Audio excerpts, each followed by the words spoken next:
Mesdames, Messieurs, bonjour et bienvenue pour ce nouveau live de la SAFER Nouvelle-Aquitaine. Donc, un rendez-vous digital 100% foncier, 100% pro pour aborder concrètement, avec l'aide de spécialistes que je vais vous présenter, différentes thématiques donc en lien avec les questions foncières et les nombreux enjeux que tout cela recouvre. Alors, après un premier live consacré à la transmission de l'exploitation agricole, que vous pouvez retrouver, je vous le rappelle, en replay sur le site web de la SAFER Nouvelle-Aquitaine, nous vous proposons d'aborder aujourd'hui celui de l'installation.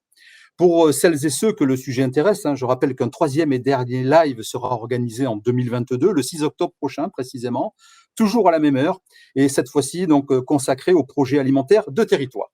Donc, on en revient au sujet du jour. S'installer en agriculture, comment s'y prendre? J'ai envie d'ajouter s'installer en agriculture, comment passer du rêve à la réalité? Quelles sont les questions à se poser pour construire son projet? Par quoi faut-il commencer?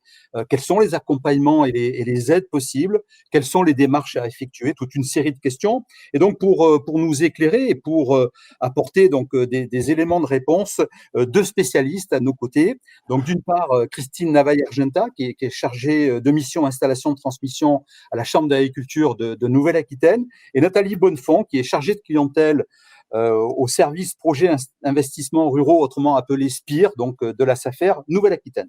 Donc bonjour à toutes les deux et merci par avance pour vos conseils avisés. Je rappelle à notre auditoire que nous sommes ensemble pour 45 minutes, jusqu'à donc 14h15. N'hésitez pas donc à poser vos questions tout au long de nos échanges en utilisant l'espace de discussion qui est positionné en haut à droite de votre fenêtre de connexion. Une équipe de la SAFER Nouvelle-Aquitaine est mobilisée pour vous répondre donc durant ce live. Alors, première question, Nathalie Bonnefond, on va rentrer tout de suite dans le sujet. Donc, je rappelle que vous êtes chargée de clientèle au SPIR, le service projet investissement ruraux de la SAFER Nouvelle-Aquitaine. J'ai envie de dire, quels que soient les profils de porteurs de projets avec lesquels vous êtes en contact, l'important, c'est finalement la qualité du projet avant toute chose. Alors, effectivement, les profils sont variés. Il peut s'agir d'installations de jeunes agriculteurs avec des vocations diverses, en élevage, en culture, viticole, en maraîchage.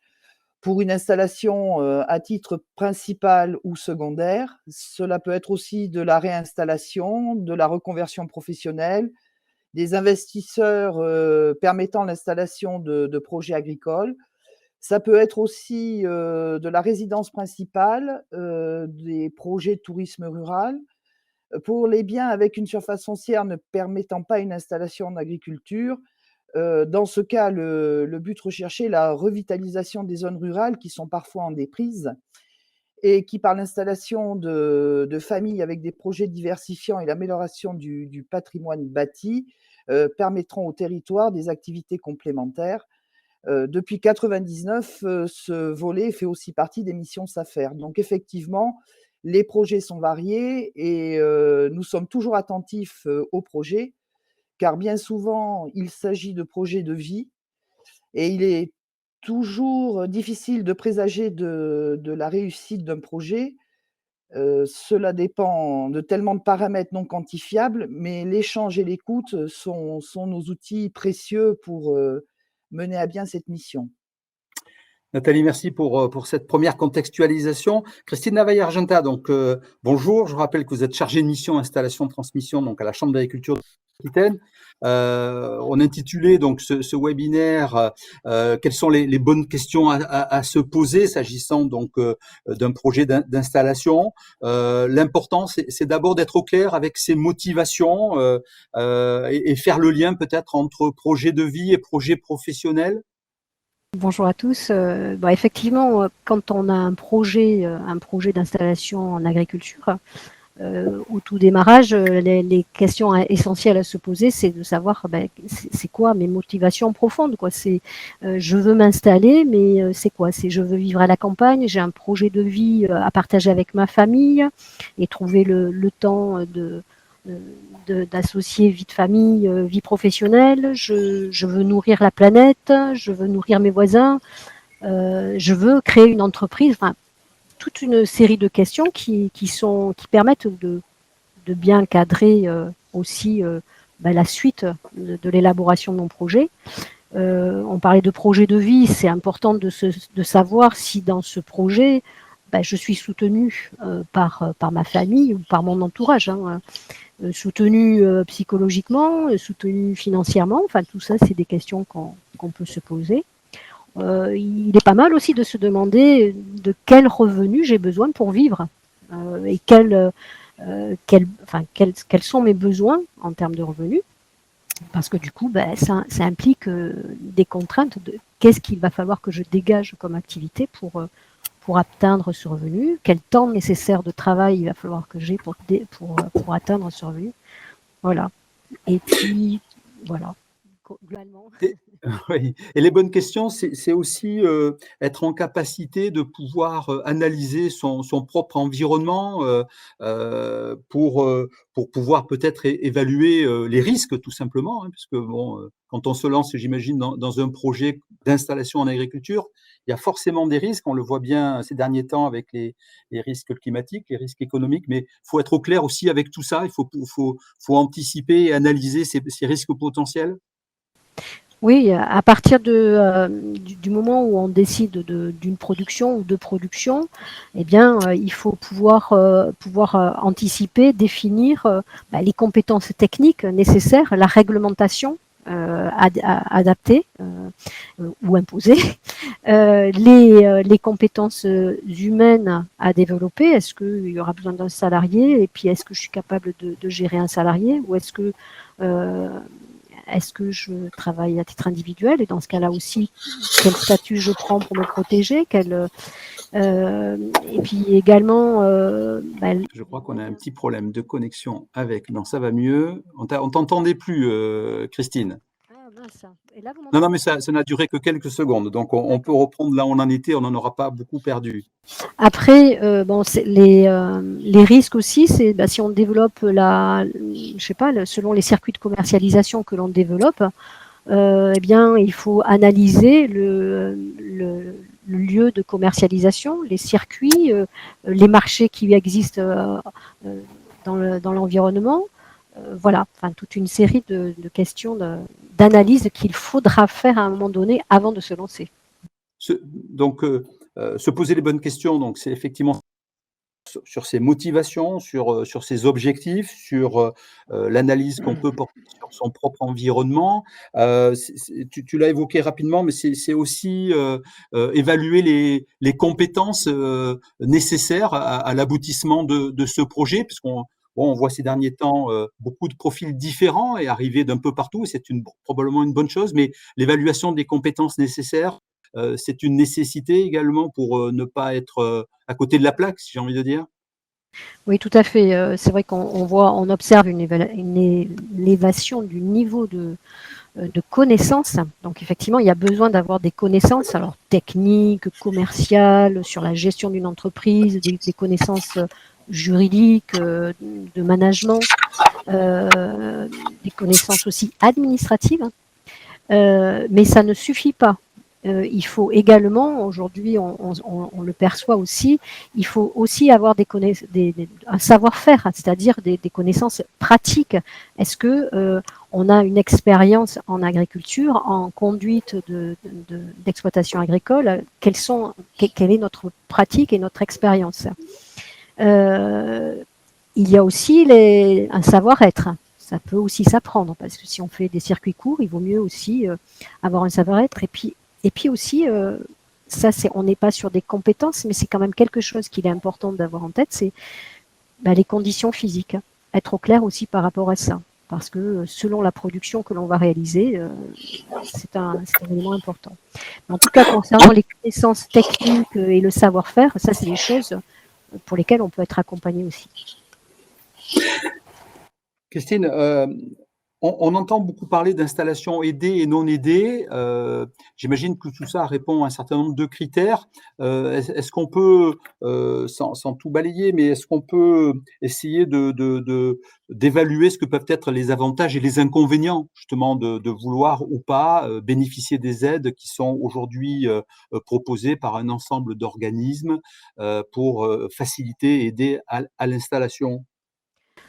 Bon, alors là, moi, je vois surtout, hein, je parle pas de l'accompagnement qui est accessible, mais On va en parler tout de suite après, de toute manière. Voilà. Mais sur les aides financières, et je vais rester au niveau régional, hein, c'est-à-dire les aides à l'installation que l'on connaît, hein, c'est-à-dire aujourd'hui la DJA, eh bien, c'est un choix personnel, je dirais, quand même, avant tout. Hein, on choisit de demander une aide ou pas. Déjà, la question qu'il faut se poser, c'est savoir si on correspond aux critères, aux contraintes, aux critères. C'est-à-dire, quel âge j'ai? Si j'ai plus de 40 ans, je ne peux pas accéder à la DGA.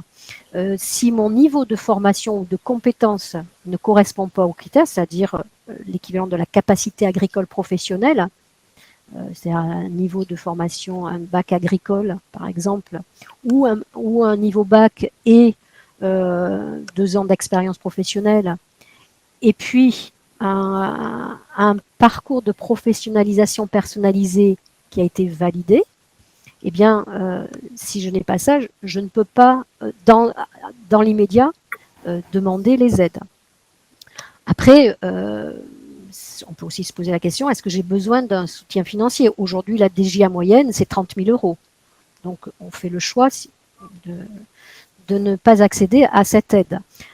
Les contraintes, c'est que, eh bien, lorsque on demande des aides, qui sont des aides publiques, eh bien, il faut respecter les contraintes de l'accès à cette aide.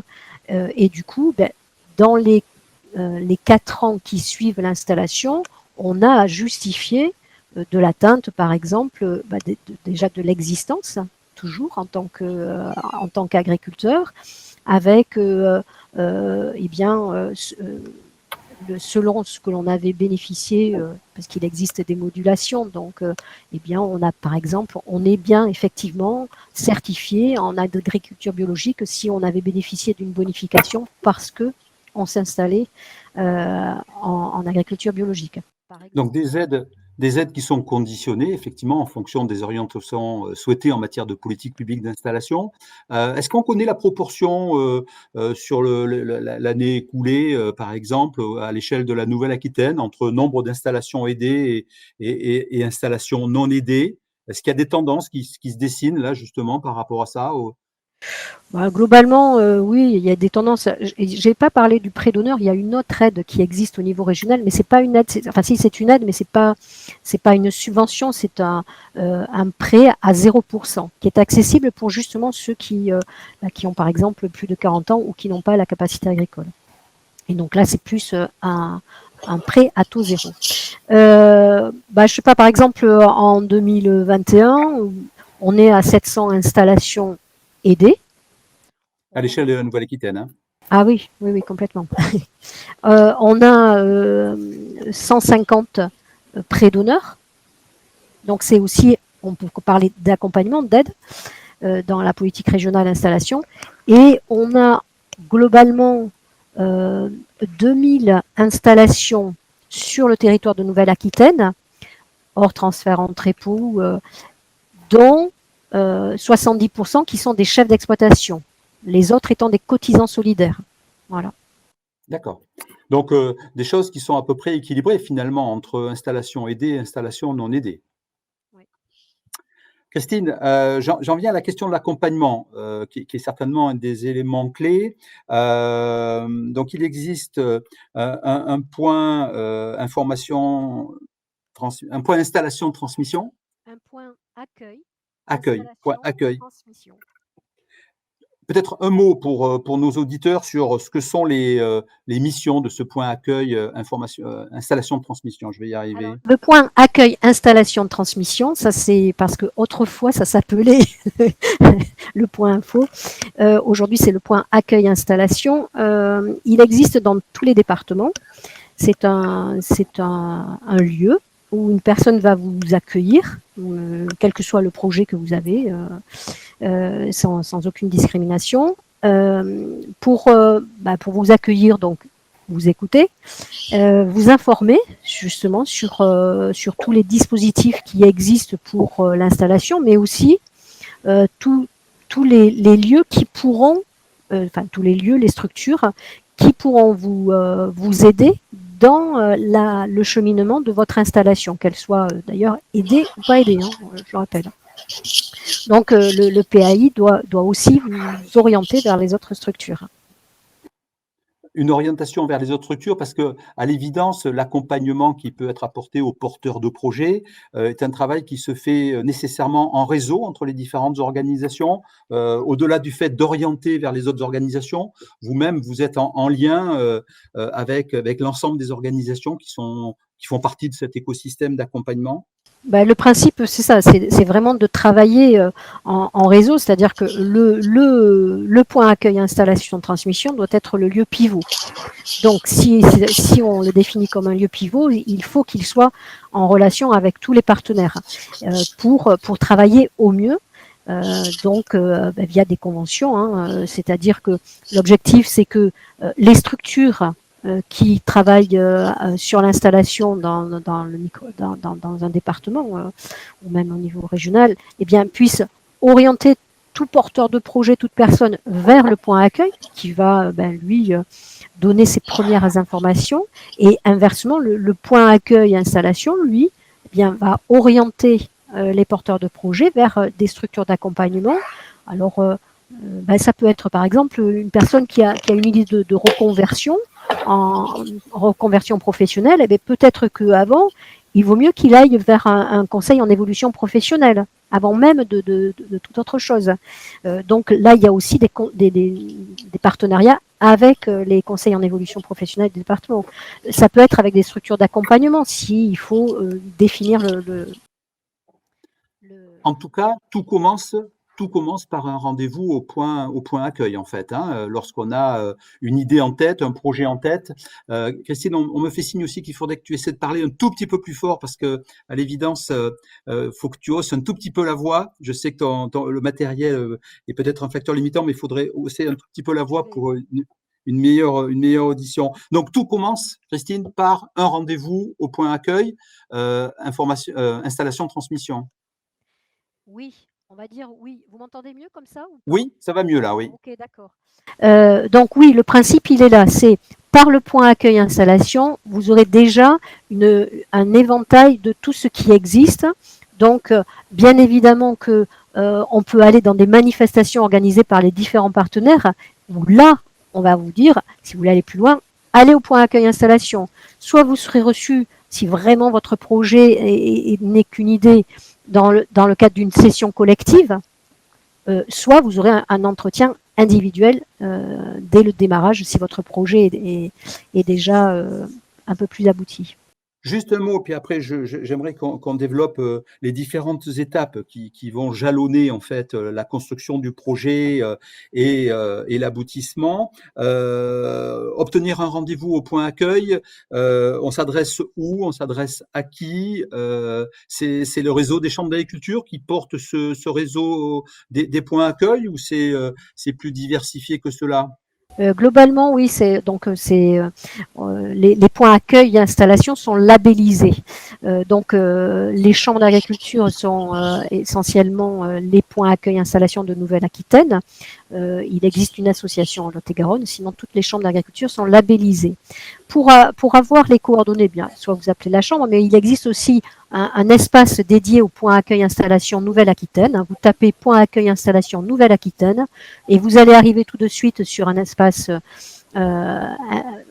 dédié à ces points accueil, et vous pouvez aller soit sur m'installer, soit sur transmettre. Si vous allez sur la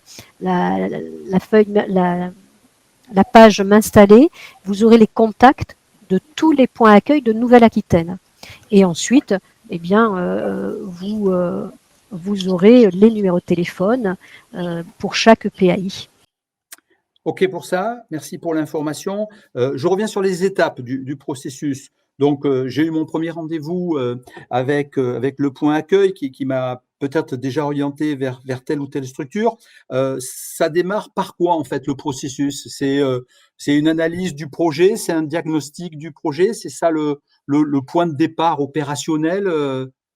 Alors, le point de départ opérationnel, selon ses compétences, peut être la formation, c'est-à-dire selon le choix que l'on fait, c'est acquérir les compétences agricoles nécessaires, que ce soit technique ou de connaissances.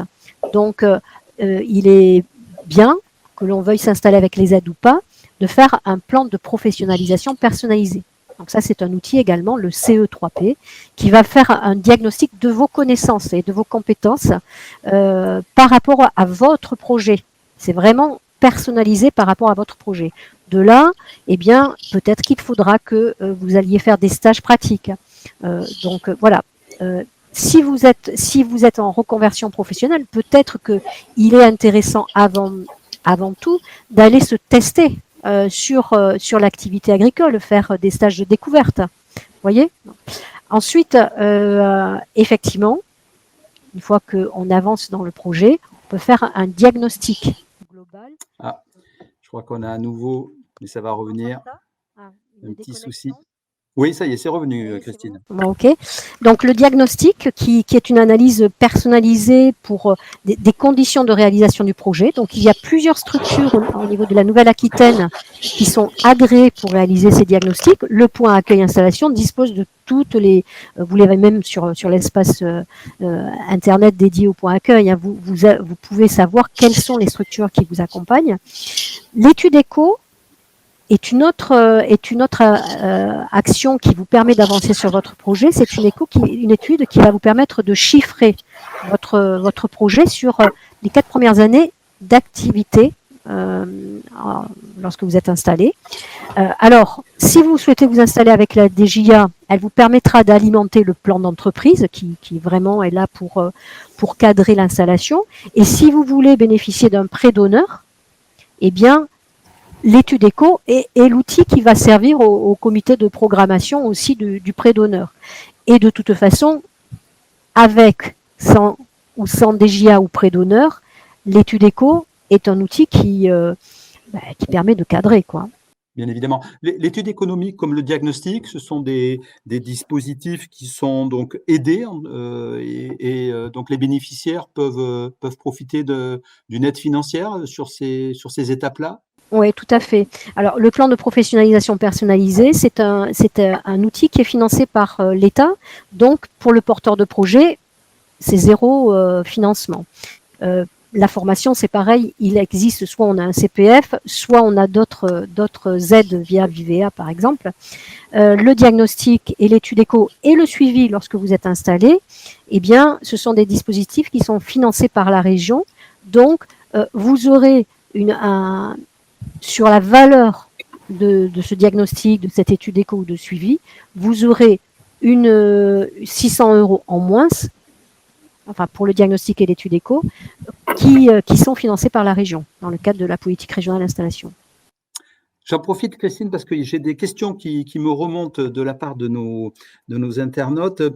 Première question, est-il possible de demander l'ARS, donc l'aide à la reprise et la création d'entreprise, dans le cadre d'une reprise d'une exploitation familiale? Donc là, on est sur le volet des aides. Et par ailleurs, une autre question qui demande, j'ai déjà un emploi, puis-je être aussi éleveur? Donc, j'ai déjà un emploi probablement salarié, je présume. Est-ce qu'à côté de ça, je peux avoir un projet d'installation alors là, au cas d'espèce sur l'élevage, mais ça pourrait être sur d'autres productions?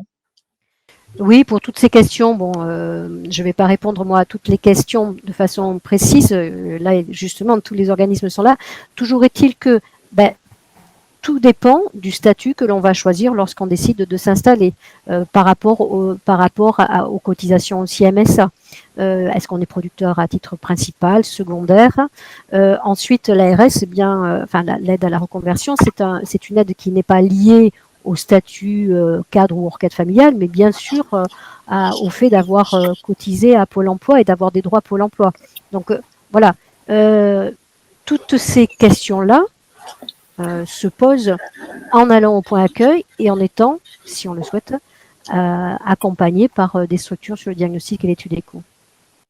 Donc la porte d'entrée, c'est priorité au point accueil, installation, transmission, et donc un réseau de points accueil dans chaque département de la Nouvelle-Aquitaine, on va dire très majoritairement, même presque exclusivement du côté des chambres d'agriculture. C'est la porte d'entrée, et ensuite donc tout tout un écosystème d'organisation, parmi lesquelles la SAFER, et je vais revenir vers Nathalie Bonnefond, qui vont pouvoir préciser les choses et accompagner. Nathalie, je reviens vers vous.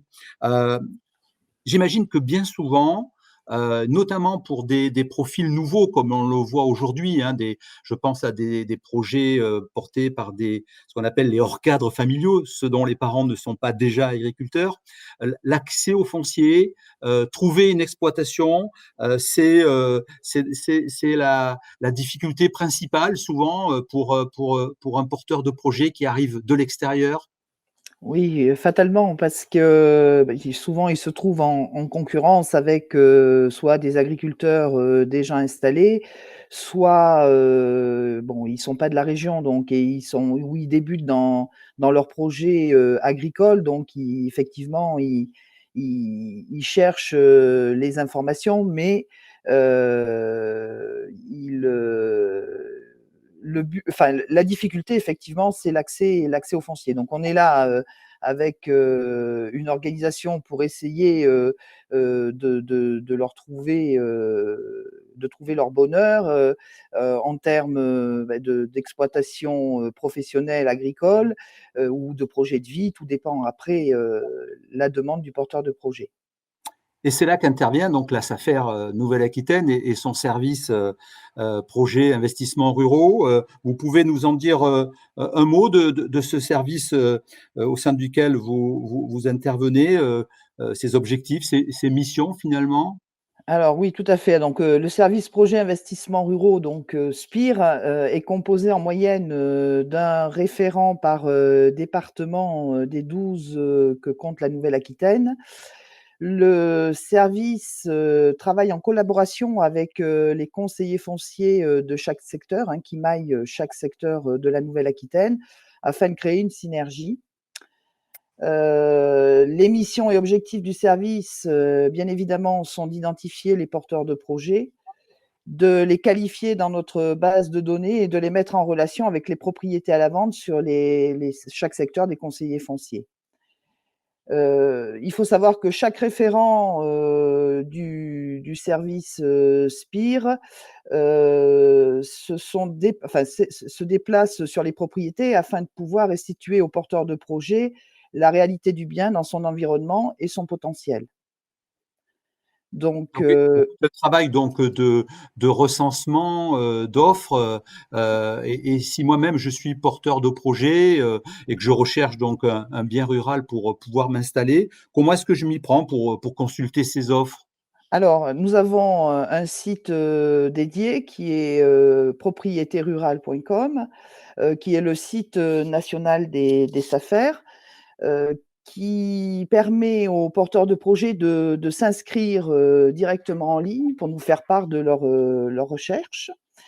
Nous les recontactons automatiquement par l'intermédiaire de notre assistante régionale qui leur transmet à son tour une fiche projet plus élaborée sur laquelle nous insistons particulièrement sur certains critères, comme leur formation, hein, comme l'a dit Christine, leur activité actuelle, la nature du projet, la surface recherchée, la composition de la famille aussi, puisqu'on parle toujours de projet de vie, même en agriculture, le secteur, parce qu'ils peuvent rechercher sur un département défini ou sur plusieurs départements, le budget, les démarches bancaires qui ont déjà été réalisées et bien sûr, s'ils ont déjà pris contact avec le point installation de la chambre d'agriculture en vue d'une étude économique. De cette façon, nous, comme je l'évoquais précédemment, nous pouvons les qualifier dans notre base de données commune aux 12 départements de la Nouvelle-Aquitaine. Et vous êtes capable de faire le lien, j'imagine, avec les départements limitrophes qui seraient extérieurs à la Nouvelle-Aquitaine? Parce que bon, je suis candidat à l'installation, je cherche un bien rural, je me dis pourquoi pas dans la Vienne, mais si en Indre-et-Loire, il y a quelque chose qui me convient, pourquoi pas? Donc, il y a ces Alors, connexions qui se font là ou pas? Alors, elles se font pas automatiquement, mais on peut, par notre réseau, hein, et on leur dit de bien sélectionner ces départements et s'ils ont une demande bien particulière, on est capable, de contacter, les personnes concernées et de leur transmettre leurs coordonnées. Donc, je peux consulter les offres sur le site Propriété Rurale. Si je suis intéressé donc par une offre, comment est-ce que je peux faire valoir une potentielle candidature? Alors, tout d'abord, un porteur de projet qui recherche sur plusieurs départements, n'a pas besoin de refaire la démarche à chaque fois. Les informations recueillies sont visibles par tous les référents de Nouvelle-Aquitaine. De la même manière, lorsqu'un nouveau bien arrive sur le marché, les référents font des rapprochements ciblés et proposent des biens aux porteurs de projets. Donc, Donc il y a un suivi dans le temps qui s'opère. tout à fait. Donc pour les moins actifs, des relances sont faites régulièrement afin de connaître l'avancée de leur projet par notre assistante régionale. Pour les plus actifs, bon, très souvent, ils ont des échanges réguliers avec, les référents ou les conseillers fonciers lors de sélection de biens, de demandes d'informations complémentaires sur les biens. De toute manière, avant toute chose, alors ce qui différencie un peu de l'appel à candidature traditionnel, sur lequel, les projets agricoles peuvent se positionner, qu'on retrouve, sur le site SAFER Nouvelle-Aquitaine. Sur le site Propriété Rurale, il faut savoir que, les offres, qui sont proposées ont déjà fait l'objet d'un appel à candidature et bien souvent, c'est que localement, on n'a pas trouvé une solution globale sur ces biens. Donc on cherche, à ouvrir à des porteurs projets, pardon, extérieurs. Donc une visite sera nécessaire, pour prendre en compte une candidature sur le bien, après les divers échanges, hein, puisque une fois qu'ils sont inscrits, on leur envoie les informations sur la propriété. Il peut y avoir des échanges par mail, par téléphone. Bon, physique, c'est un peu plus rare parce qu'ils sont souvent loin, comme ils sont extérieurs, loin de nous, mais on échange par les moyens habituels. Et donc, la visite est impérative pour pouvoir se positionner, sur un bien. Donc les visites, elles sont faites, soit par le référent, soit par le conseiller foncier, et à ce moment-là, on leur indique, la marche à suivre après s'ils souhaitent se positionner sur le bien. Alors, j'ai une question, Nathalie, qui est à votre attention. La fameuse question, le service de la SAFER est-il obligatoire lorsqu'on veut acheter un bien à vocation agricole?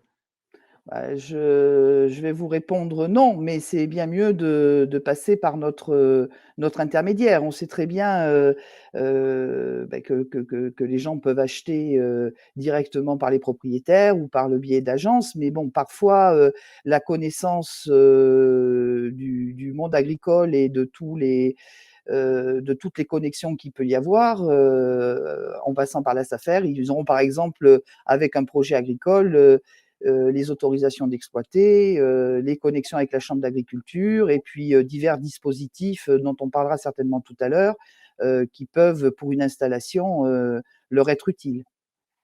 Donc, si je résume sur ce qu'on vient d'évoquer, hein, l'apport d'entrée pour le processus d'installation, c'est le point accueil, installation-transmission via les chambres d'agriculture. Sur la question de l'accès au foncier, c'est-à-dire trouver une exploitation, me porter candidat, il faut aller sur Propriété Rurale. Et là, donc, il y a tout le dispositif du SPIR, le service donc spécifique pour l'investissement dans les biens ruraux qui se met en route et qui va lui aussi apporter un accompagnement spécifique donc sur cette question de l'accès au foncier. Précisément en passant par la SAFER, on peut accéder donc à un certain nombre de dispositifs d'accompagnement, j'imagine, s'agissant donc de faciliter l'accès au foncier. Est-ce que vous pouvez nous en dire un mot de ces dispositifs? Alors, je sais qu'ils sont nombreux, on va y passer rapidement parce que le temps nous est Bien compté, sûr. mais c'est important de porter à connaissance quand même. Donc, bien sûr, après, tout dépend, du profil du porteur de projet et de ses critères. Donc, il y a notamment, le portage, donc, qui est une convention avec la région Nouvelle-Aquitaine. Ce portage se fait uniquement sur la partie, foncière non bâtie. Elle peut être mise en place après, bien sûr, vérification de la viabilité économique des projets et des compétences professionnelles, donc d'où l'intérêt, de passer par le point info installation de la chambre pour avoir tous ces éléments et bien sûr les compétences professionnelles du candidat. Bon, la durée du portage est fixée à 5 ans pour chaque acquisition et elle peut être prolongée de 5 ans supplémentaires, bon, avec accord de la banque et de la SAFER et des commissaires au gouvernement. Il y a aussi le dispositif du stockage de propriété, donc toujours avec une convention avec la région Nouvelle-Aquitaine, à destination des attributaires qui réalisent leur installation. Donc, c'est une façon aussi de sécuriser la transmission du bien, parce qu'on sait que parfois, c'est ce qu'on évoquait tout à l'heure, un propriétaire peut vendre seul ou par l'intermédiaire d'agences, et parfois, on peut ne pas maîtriser, et quelqu'un qui veut vraiment s'installer sur cette propriété, il n'aura pas le temps d'élaborer son projet et risque de ne pas pouvoir s'installer sur cette propriété. Donc là, la durée est fixée à 3 ans pour chaque acquisition. Alors après, les détails, ça, c'est des points qu'il faut voir au moment d'un positionnement sur une propriété. Et là, les conseillers fonciers sont à même de renseigner chaque porteur de projet. On a aussi un outil qui est important, c'est l'intermédiation locative. Bon, elle est surtout adaptée dans le cadre de la transmission d'exploitation en favorisant la reprise par le repreneur de l'intégralité des baux en cours concomitamment à l'achat des biens, et ainsi maintenir l'unité de production transmise et faciliter l'installation. Parce que Concrètement, parfois, on peut avoir des propriétés où on va acquérir une partie du foncier, et l'exploitant qui vend a aussi une grande partie en location avec des fermages ou des baux ruraux. Et lorsqu'il dit, par exemple, qu'il veut vendre son exploitation, les propriétaires qui lui louent les autres terres peuvent trouver d'autres candidats. Donc, on essaie, nous, de faire en sorte que les terres qui sont en location avec d'autres propriétaires, mais qui sont nécessaires pour la viabilité de l'exploitation qui se vend, de faire en sorte que tout ça soit bien lié et qu'ils ne se retrouvent pas avec des surfaces en moins. Voilà. Et donc, il y a également le fonds d'aide SAFER qui s'appelle Facina, qui est une aide pour l'installation en Nouvelle-Aquitaine sur les fonds propres de la SAFER.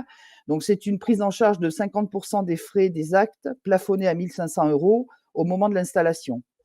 Bon, ce dispositif s'adresse aux installations JA cadre ou hors cadre familial, à titre individuel ou en société. Voilà. Bon, c'est les dispositifs principaux. Après, voilà, dans le détail, ça dépend de chaque projet et de la viabilité du projet surtout. Il peut arriver, j'imagine, Nathalie, que certains propriétaires cédants soient réticents à donner leur terre en fermage à un jeune, craignant peut-être de ne pas pouvoir toujours être payé donc du bail, du fermage. La SAFER a anticipé cette difficulté pour essayer de trouver des solutions, parce que c'est une réalité sur le terrain, et on peut le comprendre d'ailleurs de la part des cédants.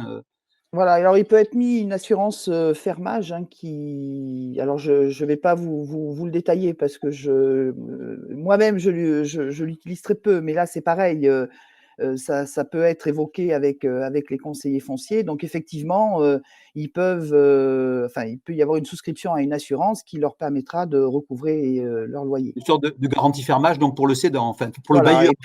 et puis il peut y avoir aussi ce qu'on appelle les conventions de mise à disposition, les CMD, le propriétaire ne veut pas forcément louer ses terres, mais bon, le but c'est pas que les terres restent sans activité. Donc la SAFER peut intervenir par ces conventions de mise à disposition.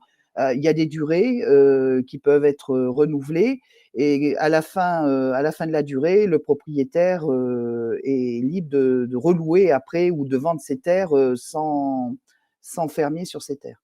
Mais ça reste du précaire, c'est pas sur une CDD qu'on peut Non, construire c'est un sur de projet. courtes durées et c'est du précaire. Mais parfois, voilà, ça peut être la solution et souvent on trouve preneur pour les CMD. Ok, merci Nathalie. Christine, si tu veux bien remettre ton casque, je vais avoir une toute petite dernière question à te poser. Je ne sais pas si tu m'entends. Moi, je t'entends plus, mais ça va pas tarder. Juste te demander, je voulais juste te demander si tu avais un message à faire passer à nos porteurs de projets, un conseil en particulier à mettre en avant. Peut-être l'as-tu déjà évoqué d'ailleurs, mais comme on est presque au terme de ce rendez-vous, de cet échange, je voudrais que tu puisses revenir là-dessus pour nous dire, voilà, s'il y a un conseil à retenir, ça serait lequel? Et j'aurais la même question pour Nathalie ensuite sur la question de l'accès au foncier. Je ne t'entends pas, Nathalie, Christine. Bon. Nathalie, vous m'avez entendu peut-être. Oui. Si vous aviez un conseil à donner, bon, sur la question en particulier de l'accès au foncier, puisque c'est votre domaine de compétence, qu'est-ce que vous auriez à dire à nos auditeurs candidats à l'installation? Qui n'ait pas d'a priori à contacter la SAFER, parce qu'on a plusieurs outils à leur disposition et puis la connaissance, de notre marché, hein, puisque comme je l'évoquais tout à l'heure, le territoire est maillé par des conseillers fonciers qui connaissent leur secteur et surtout, voilà, qui n'hésitent certainement une solution. Mais il faut effectivement quand même que le projet soit réfléchi et bon, le rêve, c'est parfait, mais il y a aussi la réalité et il y a la réalité économique et voilà, qui creuse quand même, cette partie, d'études économiques et des études de faisabilité de leur projet.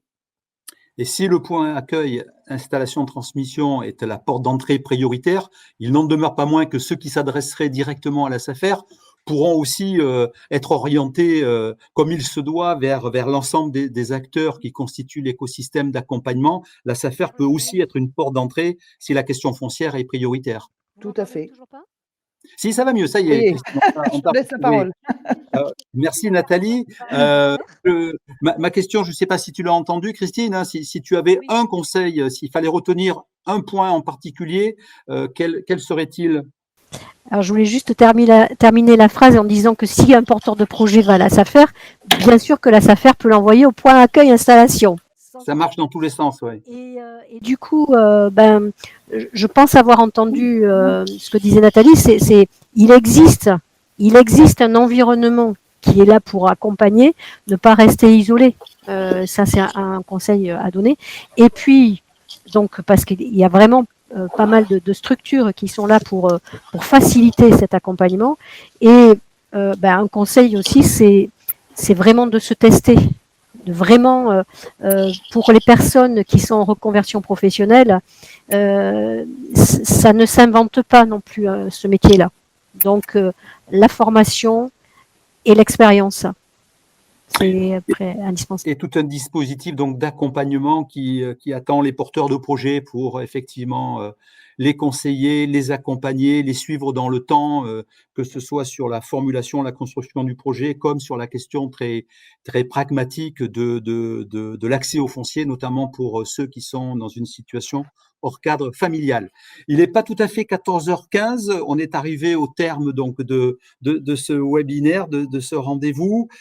Pour ceux qui auraient encore des questions, n'hésitez pas à les poser rapidement. De toute manière, les services de la SAFER qui gèrent ce webinaire seront en capacité de pouvoir vous répondre. Et puis, vous pouvez aller sur le site de la SAFER Nouvelle-Aquitaine, vous pouvez aller sur le site des chambres d'agriculture, comme celui donc de propriété rurale. Tous ces sites-là vous permettent d'accéder à la bonne information et de trouver le bon interlocuteur. Il me reste donc à vous remercier toutes les deux et puis à espérer donc que ce webinaire aura peut-être non pas suscité des vocations, mais en tout cas orienté les porteurs de projets dans les bonnes directions. Merci à toutes les deux, bonne fin de journée et merci à tous. Au revoir. Au revoir.